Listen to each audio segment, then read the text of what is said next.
Welcome back to Ozarks FOX AM. It is Tuesday, and we love to hear what Cammie has to say and be blessed. Take a look.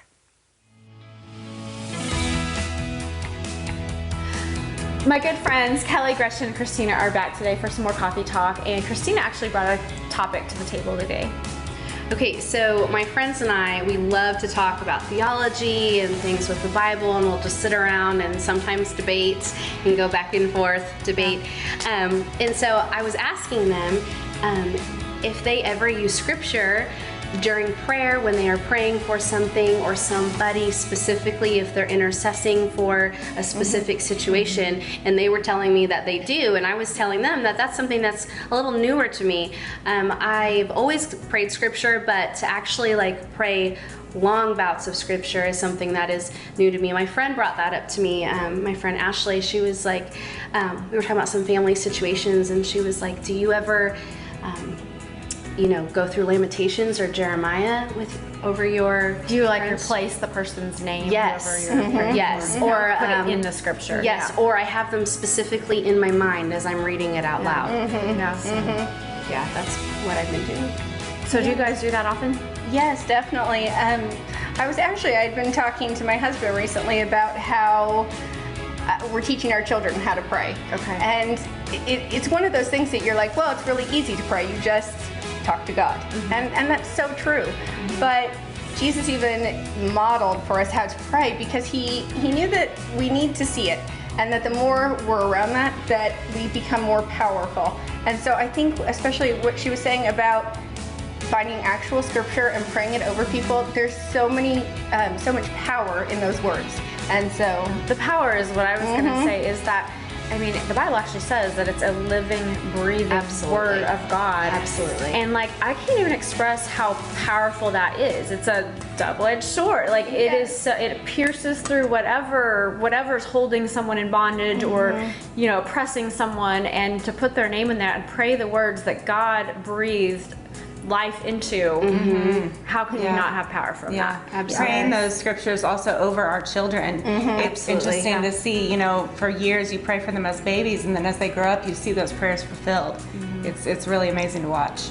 Absolutely. Back to what you were saying about there's being so much power in these words, I think that's something that I like understood but didn't actually understand, if that makes any sense. And I've had the opportunity this year to be able to see behind the scenes a little bit more of how much spiritual warfare is actually going on, and how praying scripture is so powerful. Like you said, it was a sword. It absolutely is a sword. And there's a difference between knowing that because you've read that, that it's powerful, and that's head knowledge, but the heart knowledge and actually seeing the difference that it makes, then you like really believe it. You know? Yes. Yes, and the power of getting the word out when someone is talking to you and you know they're having an issue, and being willing to open it up and pray those words over them aloud is so powerful too. It's powerful. We challenge you to try it. Be blessed.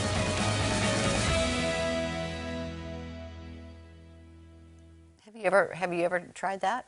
No, I've always just been, you know how you say you like to drive and it's your quiet time? I do that too. I just sometimes, not even just driving, just any quiet time, I talk to God in my head and pray. So that, I'm not saying, I appreciate what I learned something from them today. But I'm just usually having a conversation. I know growing up, my grandfather being a preacher, well, I respect him more than anybody on the face of the earth, believe me. And he would, out of respect to God, use fancier words than I knew. For example, like, thee.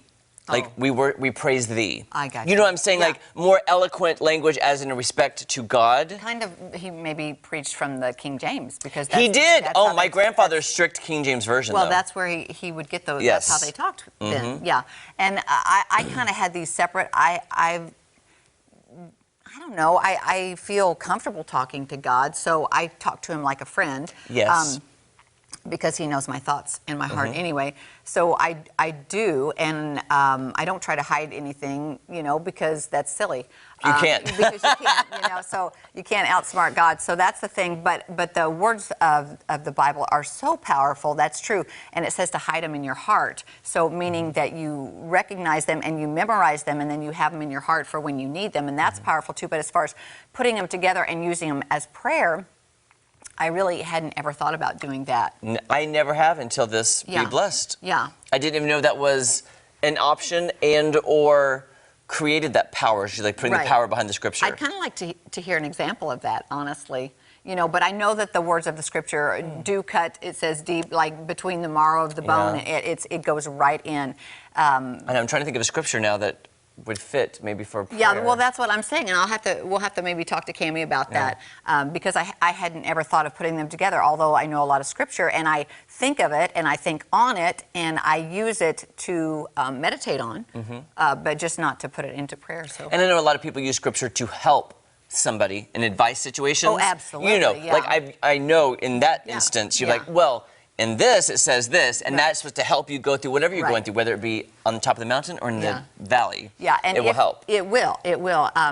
Proverbs I've been reading lately. Oh my goodness!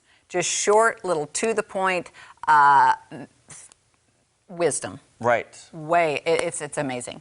I know I enjoy that, and I've always told you what my favorite Bible verse in the Bible is: Matthew 2:17. What is it? And thus the prophet Jeremy spoke.